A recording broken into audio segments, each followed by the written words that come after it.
এই মুহূর্তের সবথেকে বড় খবর, যুদ্ধ বন্ধের জন্য ইরানের পররাষ্ট্রমন্ত্রী এলেন পাকিস্তানে, এমনই কিন্তু খবর উঠে আসছে। তো ফ্রেন্ডস, এই নিয়েই আপনাদেরকে বিস্তারিতভাবে জানিয়ে দেব। অবশ্যই ভিডিওটি শেষ পর্যন্ত দেখবেন। তার আগে আপনাদের কাছে ছোট্ট একটি রিকোয়েস্ট করছি, আপনি যদি আমাদের এই চ্যানেলটিকে এখনো পর্যন্ত সাবস্ক্রাইব করে না থাকেন, তবে এইরকমই নতুন নতুন ভিডিও সবার আগে দেখার জন্য অবশ্যই সাবস্ক্রাইব করে নেবেন। ইরানের পররাষ্ট্রমন্ত্রী আব্বাস আরাগচি ওমানের রাজধানী মস্কাট থেকে পুনরায় পাকিস্তানের রাজধানী ইসলামাবাদের উদ্দেশ্যে রওনা হয়েছেন। ইরানের পররাষ্ট্র মন্ত্রণালয় এই সফরের বিষয়টিকে নিশ্চিত করে জানিয়েছে, ইসলামাবাদে সংক্ষিপ্ত যাত্রা বিরতি ও উচ্চ পর্যায়ের আলোচনা শেষে তিনি রাশিয়ায় রাজধানী মস্কোর উদ্দেশ্যে যাত্রা করবেন। আরাগচি বহনকারী বিশেষ বিমান মেরাজ তেহরান থেকে উড্ডয়ন করেছেন এবং অল্প সময়ের মধ্যে ইসলামাবাদের নূর খান বিমান ঘাঁটিতে অবতরণ করবে বলে আশা করা হচ্ছে।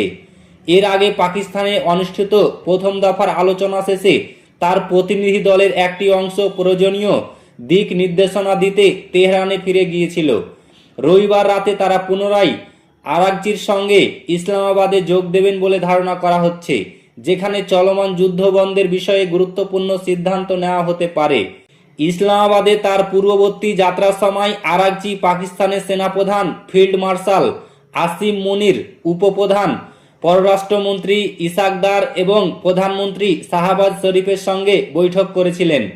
সেই বৈঠকগুলিতে মূলত দ্বিপাক্ষিক সম্পর্ক এবং আঞ্চলিক নিরাপত্তা পরিস্থিতির ওপর গুরুত্বারোপ করা হয়।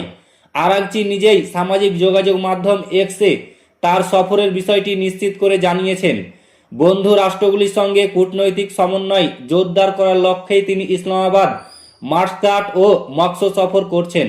আঞ্চলিক শান্তি ও স্থিতিশীলতা রক্ষায় ইরানের এই কূটনৈতিক তৎপরতাকে অত্যন্ত তাৎপর্যপূর্ণ বলে মনে করেছে বিশ্লেষকরা। তো ফ্রেন্ডস, এই ছিল আজকের বিগ ব্রেকিং নিউজ। ভিডিওটি ভালো লাগলে লাইক করবেন, শেয়ার করবেন এবং চ্যানেলটিকে অতি অবশ্যই সাবস্ক্রাইব করবেন।